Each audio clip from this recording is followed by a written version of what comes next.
Hello everyone, आप सबका मेरे इस मैथ के क्लास में स्वागत है।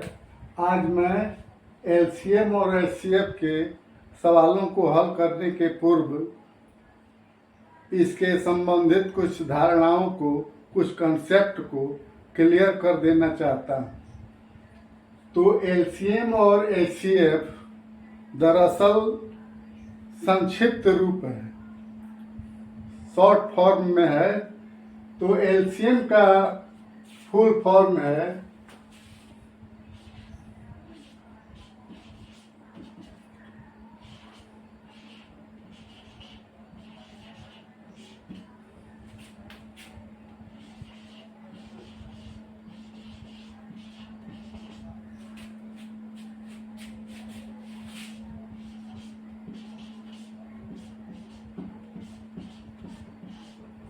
Lowest common multiple.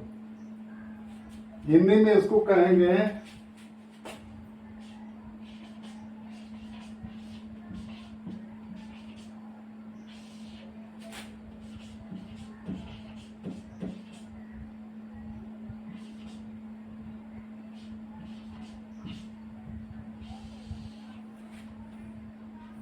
लघुत्तम समापवर्ती। लोएस्ट का अर्थ हो गया लघुत्तम, सबसे छोटा, और कॉमन का हो गया उभयनिष्ठ, मान दी गई संख्याओं का जो उभयनिष्ठ गुणज है, मल्टीपल है, और मल्टीपल का अर्थ हो गया गुणज। तो इस प्रकार से उस छोटी से छोटी संख्या को एलसीएम या लॉसर कहा जाता है, जो दी गई सभी संख्याओं से पूर्णतः विभाजित हो जाती है। तो इसे हम परिभाषा के रूप में लिख सकते हैं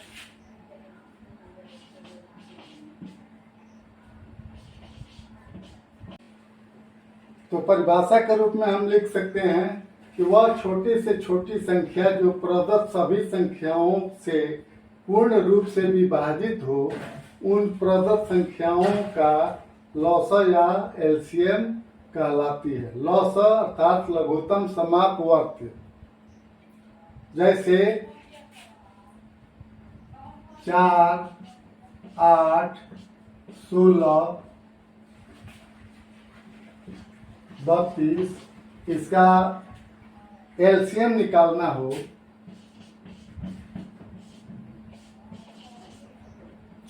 तो ये हो जाएगा, 4 ऐसी संख्या है जो 32 को विभाजित कर देती है। उसी तरह से 8 से 32 विभाज्य है, 16 से 32 विभाज्य है। तो सभी संख्याओं से 32 विभाज्य है, इसलिए 4, 8, 16, 32 का एलसीएम 32 है। अभिप्राय यह है कि लघुत्तम समापवर्ती विभाज्य होती है। सबसे छोटी संख्या जो होती है दी गई संख्याओं में, माने उसके गुणज में, तो सबसे छोटी संख्या गुणज का जो है वही लघुत्तम होता है, और वह दी गई सभी संख्याओं से विभाजित हो जाती है पूर्ण रूप से। अब हम एचसीएफ के विषय में कुछ धारणाओं को स्पष्ट करना चाहते हैं। एचसीएफ भी संक्षिप्त रूप है किसका? हाईएस्ट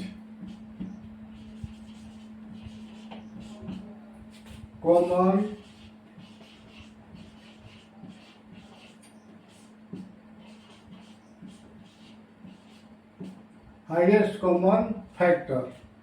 हाईएस्ट का अर्थ होता है महत्तम, और कॉमन का अर्थ होता है जो उभयनिष्ठ हो, और फैक्टर माने गुणनखंड या अपवर्तक।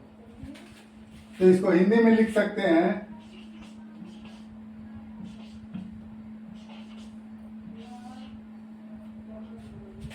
महत्तम समापवर्तक। तो जो हाईएस्ट कॉमन फैक्टर है यह डिवाइजर होता है, इसलिए इसको HCD भी बहुत लोग कहा करते हैं, यानी हाईएस्ट कॉमन डिवाइजर, HCD अर्थात हाईएस्ट कॉमन डिवाइजर। अब जैसे मान लेते हैं तो परिभाषा के रूप में इसे लिखा जा सकता है, वह बड़ी से बड़ी संख्या